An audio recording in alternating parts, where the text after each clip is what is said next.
Hi friends, मैं doctor Umesh Sharma. आज हम जानेंगे एक इम्पोर्टेंट डिसीज़ के बारे में, डेमोडिकोसिस के बारे में, जो आपके पेट्स और डॉग्स को देखने को मिलती है और पेट ओनर्स इससे काफ़ी परेशान रहते हैं। तो आपको जो मैं आपको बताने वाला हूँ बहुत इम्पोर्टेंट जानकारी है, बहुत ज़रूरी जानकारी है। अगर आप अच्छे से सुनेंगे तो हो सकता है कि आप अपने पेट्स में बीमारी को होने से रोक लें, क्योंकि डेमोडिकोसिस का जो कॉज क्या है, कारण क्या है।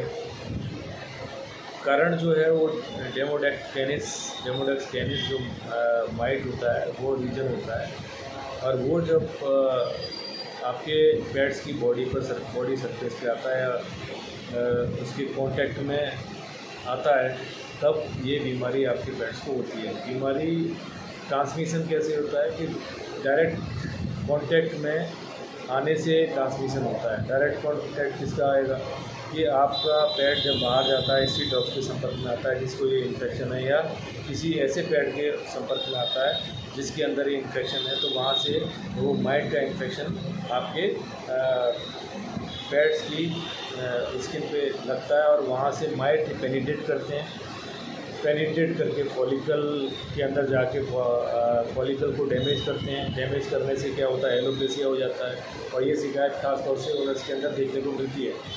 ओनर्स जब भी आते हैं तो कंप्लेंट करते हैं कि एलोपेसिया, हेयर लॉस हो गया उस सरफेस से, पस्टूल्स आ गए बॉडी पर, या पस्टूल्स के अलावा स्केली बॉडी हो गई है, थिकनिंग हो गई है, रिंकलिंग हो गई है। तो ये कैसे होता है जब फॉलिकल डैमेज होता है, उसके साथ ही जो है सीवेसियस जो ग्लैंड्स होती हैं उनको भी डैमेज करते हैं। सीवेसियस ग्लैंड के डैमेज होने से वहाँ इन्फ्लेमेशन होता है, और उस जगह सीबम का सीक्रेशन ज़्यादा होता है और स्केल्स का फॉर्मेशन होता है।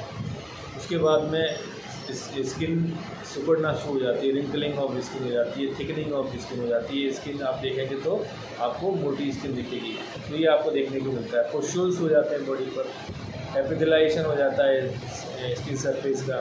तो पस्टूल्स जब हो जाते हैं, तो पस्टूल्स अगर आप देखेंगे तो धीमे धीमे फिर वो उस जगह पे छोटे छोटे बोन्स होना स्टार्ट हो जाते हैं, इचिंग करता है, खो जाता है।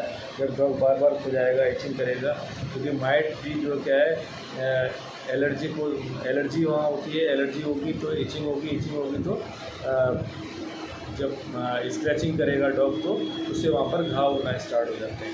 तो ये जब पूरी स्किन पर, कभी कभी तो पूरी स्किन पे देखने को मिलता है, और उस समय पेट बहुत परेशान रहता है। तो इसका लाइन ऑफ ट्रीटमेंट क्या होता है, उससे पहले हम जानेंगे कि इसके पीकुलियर साइंस कहाँ पर देखने को मिलते हैं। तो आप ये जानेंगे कि जो उसका फेस वाला पार्ट जो होता है, माउथ वाला जो पार्ट होता है, जैसे नोज़ है, नोज़ के सराउंडिंग में आपको ये सिम्टम देखने को मिलेंगे। आइज़ के सराउंडिंग में आपको ये देखने को मिलेंगे। इसके बाद फॉरहेड पे देखने को मिलेंगे। तो अगर इन एरियाज़ में अगर आपको ये सिम्टम देखने को मिलते हैं तो आप समझेंगे डेमोडिकोसिस है, डेमोडेक्टिक मेंज है। दूसरा, लाइन ऑफ ट्रीटमेंट में अगर आप जाएंगे तो लाइन ऑफ ट्रीटमेंट में सबसे पहले आपको क्या करना है, अगर घाव हो गए पूरी बॉडी पर, तो सबसे पहले उसको हील करने के लिए एंटीबायोटिक ट्रीटमेंट चलाना चाहिए, एंटीबायोटिक थेरेपी लेनी चाहिए। उसके बाद में जब वो हील हो जाते हैं, उसके बाद में आपको सबसे पहले फॉलिकुलर वॉशिंग के लिए शैम्पू यूज़ करना चाहिए जिसके अंदर बेंजोल पेरोक्साइड हो, उससे फॉलिकुलर वॉशिंग होगी। उसके बाद में क्लीन टॉवल से ड्राई करना है अच्छे से बॉडी को, उसके पहुँचना है। क्लीन करेंगे, डस्ट नहीं रहेगी, डर्ट नहीं रहेगी, बिल्कुल ड्राई हो जाएगा। उसके बाद में आपको अमृतराज का एप्लीकेशन करना है। अमृतराज जो है आप 10 से 12 दिन तक रेगुलरली अगर आप उसको करेंगे तो निश्चित तौर पर माइट इन्फेक्शन देखने को नहीं मिलेगा।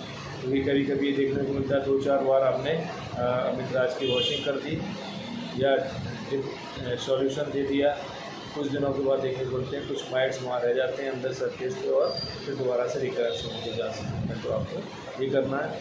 इसके साथ ही आवर्मेक्टिन का ट्रीटमेंट आप ले सकते हैं। आवर्मेक्टिन 7 से 8 वीक तक आप आवर्मेक्टिन इंजेक्शन लगा सकते हैं।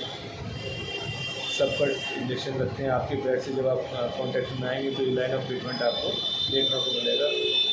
इसके बाद में ड्राबोक्टो टैबलेट भी आती है, जो मैंने पहले वीडियो में भी आपको बताया। ये थोड़ा सा कॉस्टली होती है, तो आप दूसरा जो ट्रीटमेंट है, लाइन ऑफ ट्रीटमेंट, वहाँ पर आप जा सकते हैं।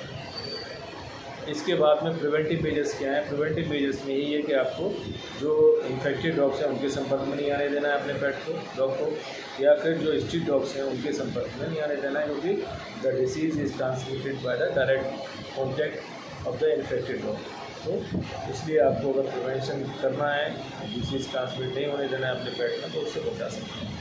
तो ये कुछ मेथड्स है जो मैंने आपको बताए, इस बीमारी के बारे में पूरी जानकारी आपको दी। तो मुझे लगता है कि आपको ये जानकारी जो वीडियो में दी गई है वो काफ़ी आपको समझ में आया होगा, और इसका उपयोग आप अपने पेट्स में बीमारी होने से रोक सकते हैं। तो इसी जानकारी के साथ मैं doctor Umesh Sharma, thank you so much.